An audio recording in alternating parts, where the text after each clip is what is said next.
Jon Huber right there of Crowned Heads. He's a heck of a guy. The LV is the newest thing coming out from you. Really quick, talk to me about it. So this is our first regular production brand with Ernesto Perez-Carrillo and Tabacalera La Alianza since 2020 when we dropped Capa Especial 4 Kicks. So Ernie and I started working on this in February, March of 22. Underwent several transitions, not only in the blend, but in the packaging. Got to a final point. Ernie said, no, start all over again. So I know collaboration gets thrown around a lot on this floor, but this one I really leaned into Ernie, took his guide, even down to the ring gauges. Usually he said, you like those 46 and 48 ring gauges. He goes, that's cute. That was his words, but he goes, you got to go big on this one. So we went 50, 52, 54, 56. The collaboration conversation involves fighting ideas and finding which, is it an admitting that one is better than the other, or does the fight create the better idea? Both.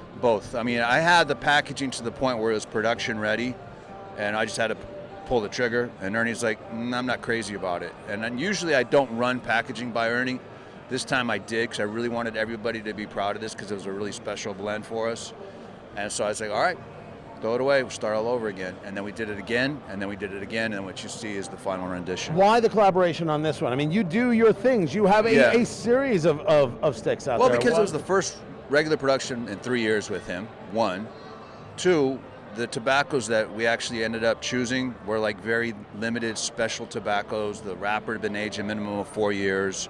It's not a wrapper he uses on a bunch of different things. It's the only other cigar that he's using it on was Encore, which was his first cigar of the year.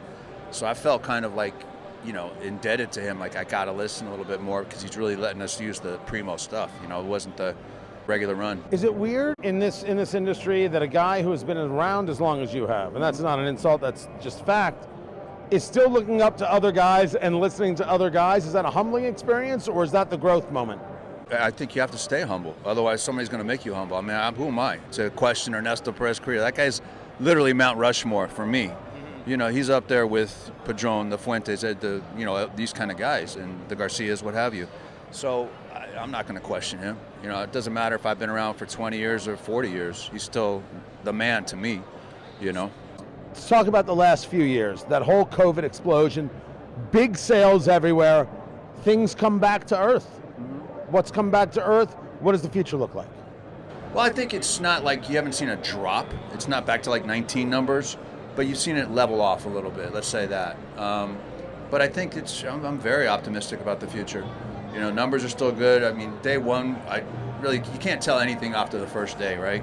Because we've had day ones that were great, we've had day ones that were bad. It's a 3-day race, really, 3.5 days. So I feel really good. I mean, our booth has constantly got traffic, it's busy, a lot of interest in the new stuff, not only La Vereda, but like the Le Patissier No. 2, Mule Kick, everything. The Le Patissier. Yes. We actually did a review of that. We did a review of the pie synesthesia. It took me 3/4 of the show to be able to say synesthesia correctly. Still can't say it. Oh no, it was awful. Just call it pie. Oh, we'll call it pie. There you pie go. Synesthesia. Synesthesia.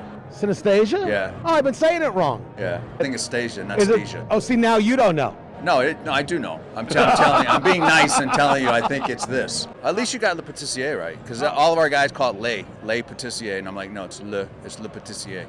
That cigar is a beautiful smoke. There's a new size of it that's a torpedo. I loved the feel of that. Did you call that a Lancero?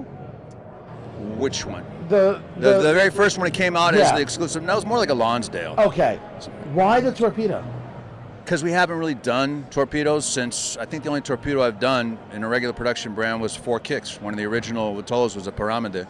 I just don't really do it a lot, and I wanted to do something different and special for PCA as a PCA exclusive. So we even changed the coloration on the box to make it stand out a little bit more. Oh, no, I think that it's beautiful. I mean, listen, I couldn't be happier. Naxa, everybody from Gustavo Cura to Raul Disla, Ninoska, Joe, all these people that have helped us over there with this cigar have just done an amazing job. Forecast for me, next 5 years in the cigar industry. What are you seeing? What are you feeling? What are you planning for? Well, we already got 24 in the bag. I mean, because we're going to be here in 7-8 months or something. Yeah, I know. Time is flying. Right. So March we'll be right back, not in this venue, but we'll be in Vegas. I've already got that roadmap cleared done. So all I got to do is put the boxes into production. I've already got the bands, I've got the layout, everything. So that's already put to bed. Past 24, 25 might be an extension of La Vereda. I don't know. I'm going to slow boat it. We're really going to build La Vereda organically, and really, we're not trying to get it in every nook and cranny. It's Right. like we have a specific package. If the retailer wants to get behind it and support it, here's the way you get in. If you don't, it's not for you. That's okay too. So, How is your podcast going? what do we? Tim and I have done like 7 episodes. We were supposed to be doing it bi-weekly, like every Right. twice a month. But between his schedule, my schedule, everything, it's really tough to get us in the same room.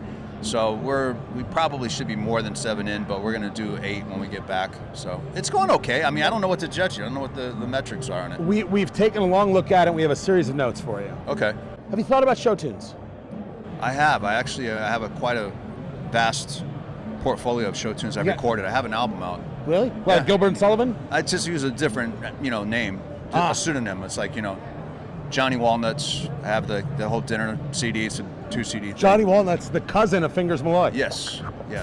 Fingers It's can tickle the ivories, a lot of covers. and he can also play piano. It's Jon Huber. Good man. yeah, man. Thank you.